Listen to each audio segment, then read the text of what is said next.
again. So, part 2 of the Saga of the Volsungs. I believe I finished off with the birth of Sigurd, or the conception of Sigurd.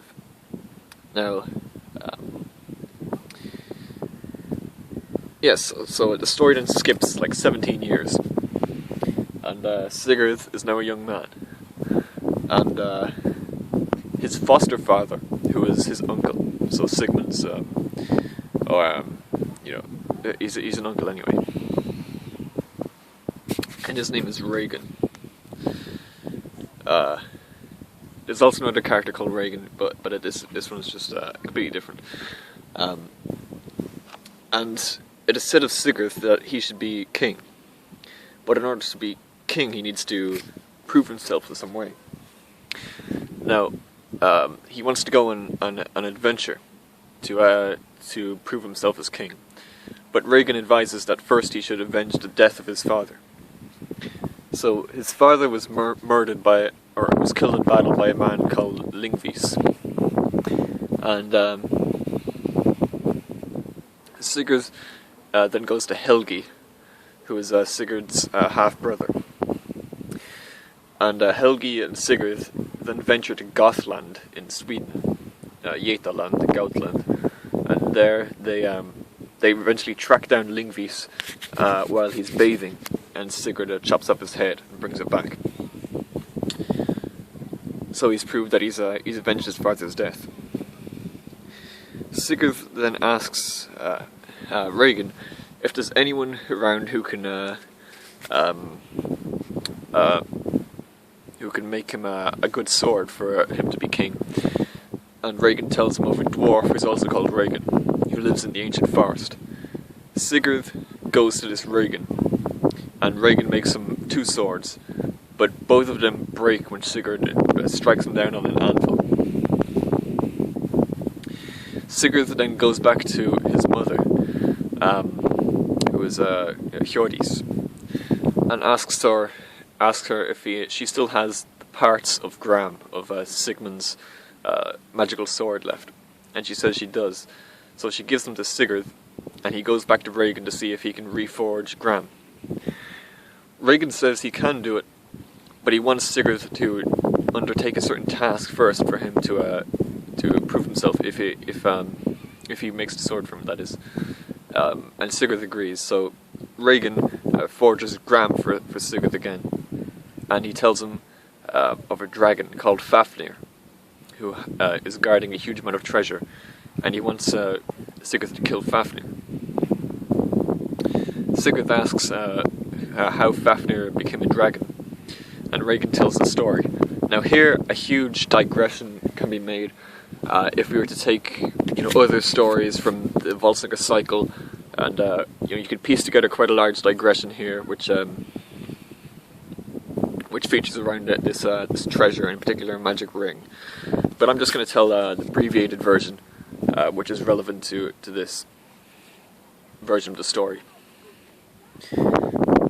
So once Thor and Loki, the gods, were walking in the forest when they came across an otter fishing for fish in the river.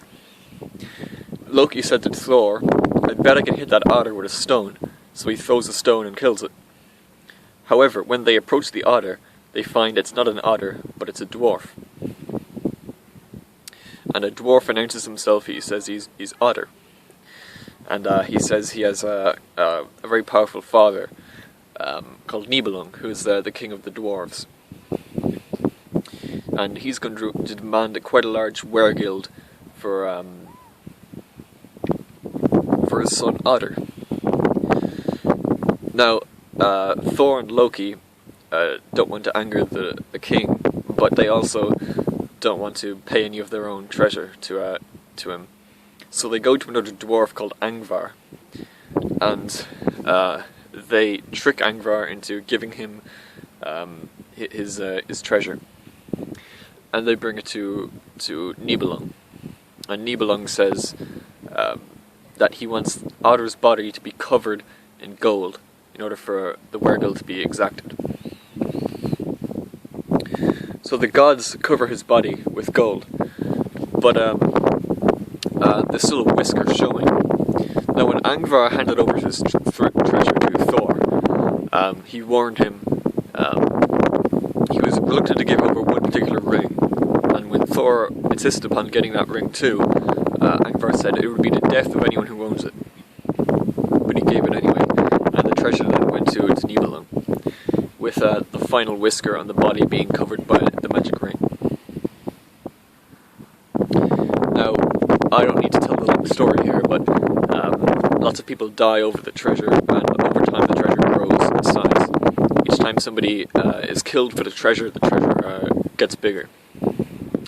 Until eventually Fafnir, who is also a dwarf and whose name means serpent, kills his father, who is also Nibelung.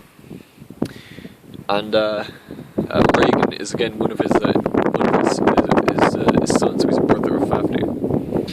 Now, when Fafnir killed his father, the treasure was so large that the only way Fafnir could guard it was by transforming himself into a giant dragon. And that's why he's stuck in the form of a dragon now, guarding the treasure. So Sigurd went out into the ancient forest, looking for Fafnir. And while he was there, he came across a wise sage in the forest. And this sage predicted Sigurd's future. He predicted his rise to king, and eventually his downfall and his death. Sigurd was shocked over this, but he seemed to disregard every word the man said, and he went and just did exactly what the man predicted he'd do, regardless of the consequences. Anyway, this sage, and I forget his name, advised Sigurd that to find a dragon, he must find the path which the dragon makes when it slithers from the mountain to the cliff, where it leans its head over to drink from the water from the ocean. And the dragon is so large that it can actually just drink from over the side of a cliff. It can just crane its neck down and drink the water from the ocean. Sigurd eventually finds the path, and the walls of this tunnel carved by the dragon as it slithers are so large that they tower over him and his horse as he's riding. Now I have to say that Sigurd had a horse called Grani, and Grani had been given to, I believe it was Regan, by Odin. So it was a powerful horse, and it was this magic sort of horse that Sigurd was riding on. Eventually Sigurd finds a nice spot and begins digging a hole in the ground so he can jump up and attack the dragon from below.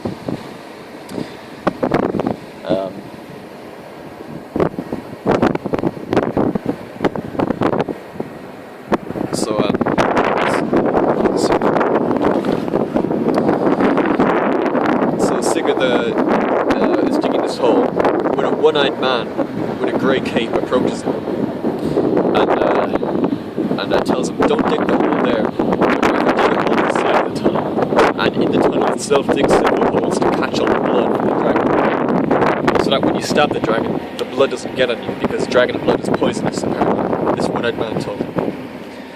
So Sigurd takes the man's advice. He digs several holes in the tunnel itself, and another hole at the side of the tunnel, where he attacks the dragon from the side. When Fafnir slithers along, Sigurd jumps up and stabs him with a spear, and Fafnir yells out in pain as he begins dying.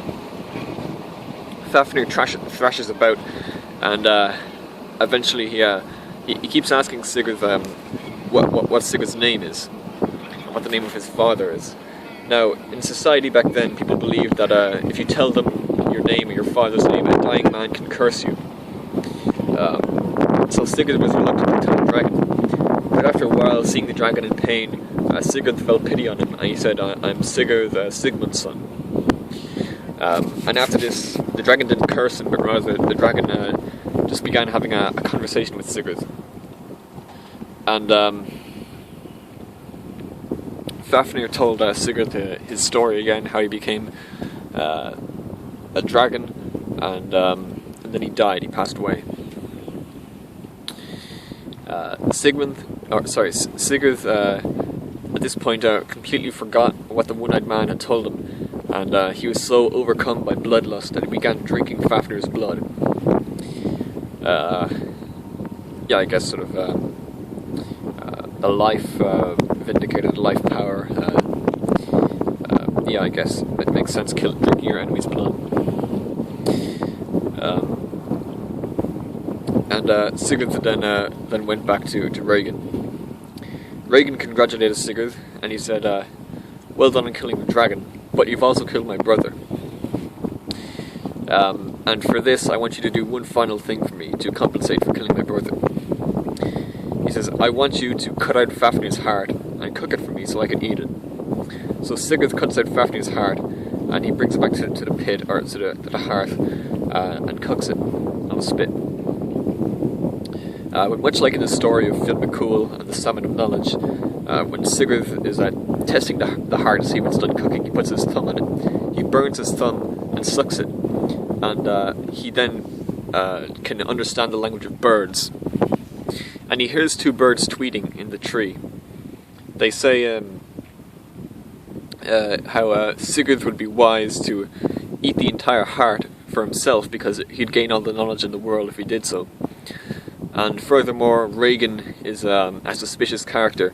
One of the birds says, and this is quite metal, this line, he says, "Regan the dwarf may be short, but I say he ought to be a bit shorter." And the other birds asked, "Oh yeah, how so?" And the first bird said, "I'd say shorter by about a head." So Sigurd takes the advice of the birds, and when Regan reappears, he chops off his head. And then he eats the heart for himself. He eats most of it and saves the rest for later. The birds now realize Sigurd can understand them, and they start giving him an advice. They say Sigurd asked them, "Am I the most wise person in the world now?" And the birds say, "No, there was one other person who is as wise as you. It's a woman, and she's locked in a tower in a faraway land." The old curse, it's getting dark again.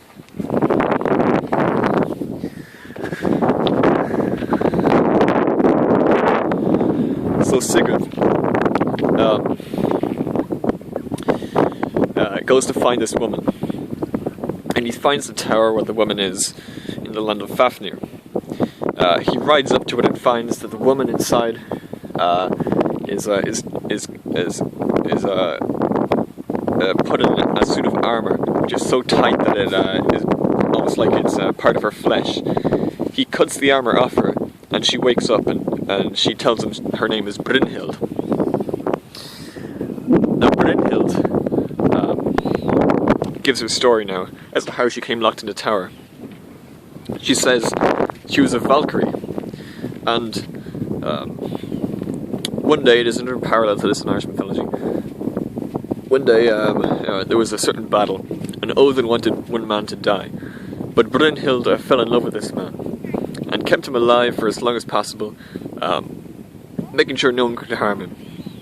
This man went on to survive many, many battles, but Odin kept wanting to harvest his soul.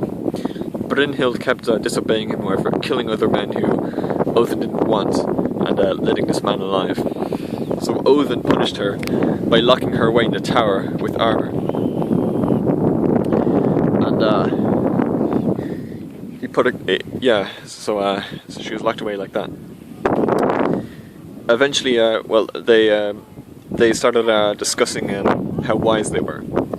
Sigurd would keep asking Brynhild questions about knowledge, and she'd respond in a wise manner, proving that wisdom is superior to knowledge.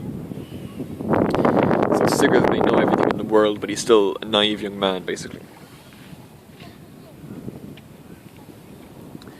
Now, Sigurd then returns to Denmark, where he had already promised a man called Gyuki, who was the king in that region, that he would see his daughter, whose name was Gudrun. And so Sigurd promised Brynhild that he would marry her. But he also said, before we marry, I have to go and see Gudrun, because I promised to Gyuki that I would see her first before I decide to marry. It's getting too dark to record. Yeah, what a shame. Probably have to record this another day. So anyway, that's where I'll leave off now. It's not really part 2 done because it's still a lot to talk about in this sort of Sigurd part of the story. But maybe I'll finish this part 2 tomorrow.